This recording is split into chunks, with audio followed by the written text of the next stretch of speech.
Yan, so guys, samahan nyo ako. Tayo magluluto ng yan. Yan, so guys, ganito ang aking technique. Ewan ko sa inyo. Yan. Sinangkutsa ko muna sa bawang sibuyas, luya. Kita nyo guys, oh. Tapos ilalagay natin ngayon ang lagay na natin ang kamatis. Yung sabay halo guys. Ayan guys, mukhang masarap na to ha.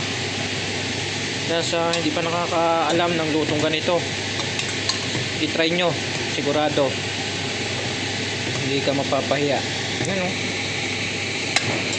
So pinamatisan, kita nyo ga. Ayan, oh. Ayan, so shout out lagi sa inyo sa hindi pa nakapagluto dyan. Magluto na kayo nang may makain ng mga anak at mga asawa nyo.